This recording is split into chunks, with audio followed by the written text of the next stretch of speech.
Hello, math magicians! On our second part of standard form, we're going to be graphing using standard form. So the instructions are graph the line that represents each linear equation. So how does one do that? So let's take a gander at this example right here. And let me show you a super secret shortcut here. What we're going to do here is not overly complicated. Essentially what we're going to be doing is finding the intercepts. So let's just pretend we have our coordinate plane here, and this is just a sketch. If I knew that the line passed through this point right here, and then the line passed through this point right here, all we have to do is connect the dots. So it's kind of like putting up two pegs in a wall and putting the shelf on top, right? And now we've built our shelf. Same thing here. All we're doing is plotting 2 points, and these 2 points are pretty quick to find, and then we just connect the dots. That's it. So the question is, how can I find out what this point is and what this point is? Well, let's look deeper. As we recall, this point is some number located here on the x-axis, but the y value is 0. And over here, this is a 0, while the y value is b.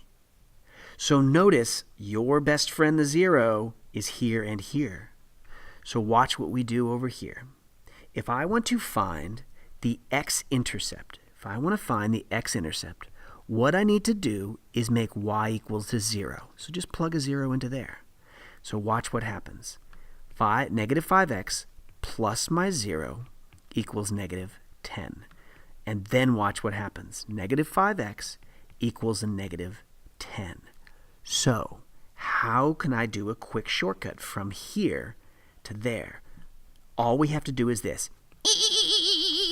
And there we go. That's my equation. Negative 5x minus 10.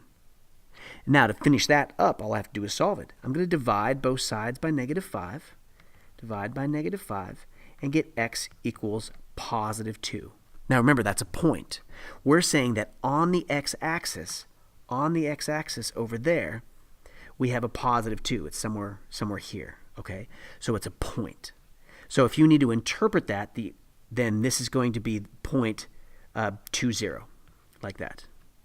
Okay, now we're going to do the exact same thing, but for the y.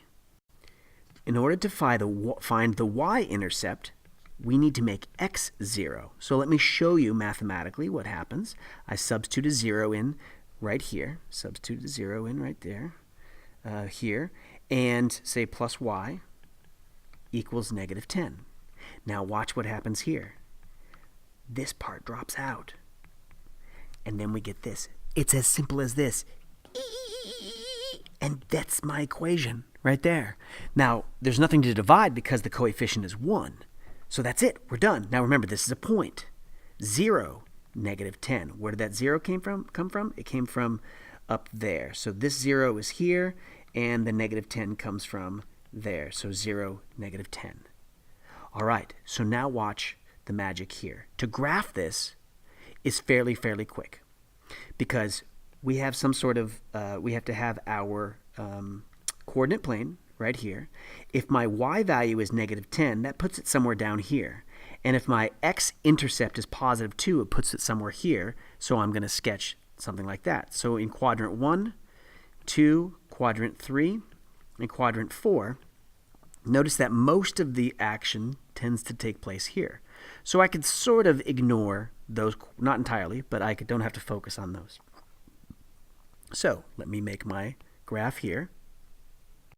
So I set up my x-axis. Notice the scale on the x-axis. I'm counting by 1s, 2s, 3, 4. So I'm just counting by 1s here.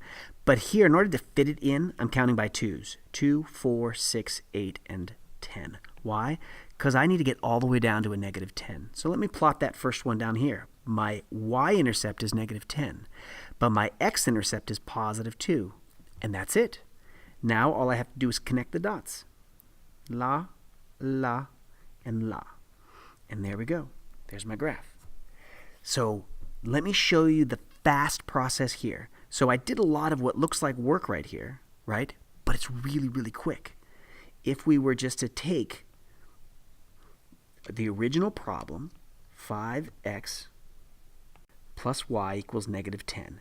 And if I just do this, y equals negative 10, that finds me the y-intercept, right? But if I were to, all I have to do is quickly cover over this one too, to get 5x equals negative 10 and x equals, sorry, there's a negative in there. And then I get a positive 2. And that's it. Then I plot the 2 points. This point here, connect the dots.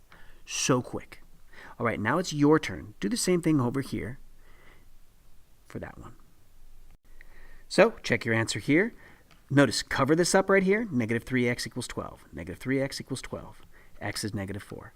Cover this guy up here. Negative 6y equals 12. And we get y equals negative 2. Remember, these are 2 separate points, not 1 point. So just a quick sketch here to show you. Y is negative 2 is somewhere down here. X is negative 4 is somewhere over here. I'm going to connect the dots. So notice I don't really need that one right there. So when I make my graph, I'm going to focus more on quadrant 2. And negative 2 there, negative 4, negative 2, negative 4. Plot my 2 points, negative 4 on this one, negative 2 on this one, and connect the dots. We're done. Next thing we're going to look at is relating standard form to a horizontal and vertical line. So we're going to graph the line that represents each linear equation. Now, we've already reviewed when we get horizontal and when we get vertical, but now we're going to describe as to why we get them. So remember this here, that our standard form is ax plus by equals c. Well, in this case, notice what we have. We have 5x equals 15. In other words, we have 5x plus 0y equals 15. So this is standard form. But what's happened is that there's no y. The y is completely gone. In other words, because there's no y, there's also no y-intercept, okay? Just like up there, we can't cover up. If I were to cover it up and try to solve for that, right? What if I covered up, found the x-intercept, and then covered this up and find the y-intercept, right? This doesn't work. 0 doesn't equal 15, so I can't get a y-intercept. If there's never a y-intercept, that means my line can't ever cross the y, therefore has to be parallel to the y, so it looks like this. It's going to be a vertical line. So this one's nice because it actually is a very fast process here. So all we have to do is I'm going to solve for x, get x by itself, and I get x is 3. How do I interpret that? Well, this is my x-axis, this is my y-axis, and if I have a few points, or excuse me, I'm going to throw some numbers down for scale. You don't have to have all these numbers. All right, but it says that x is equal to 3. So here's x being 3. But here also x is 3. Just to show you what that means, that's 1 comma 3. Sorry, 3 comma 1. And this one right here is 3 comma negative 2.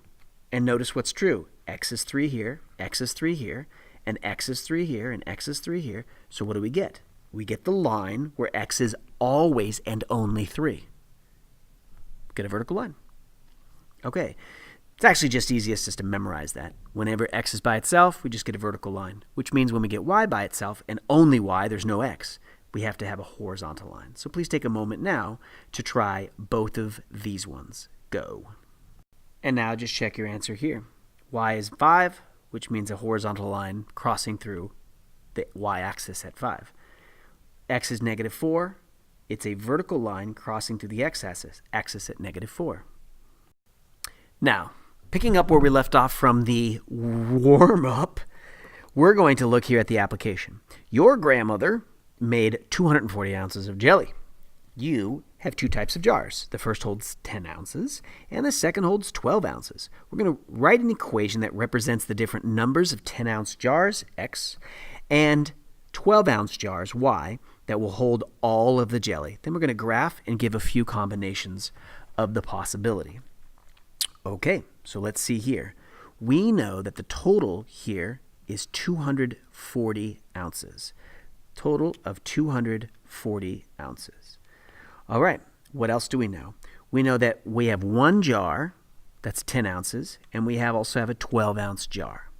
So if we think about the total number of ounces available, OZ is short for ounces, what we're thinking about is this.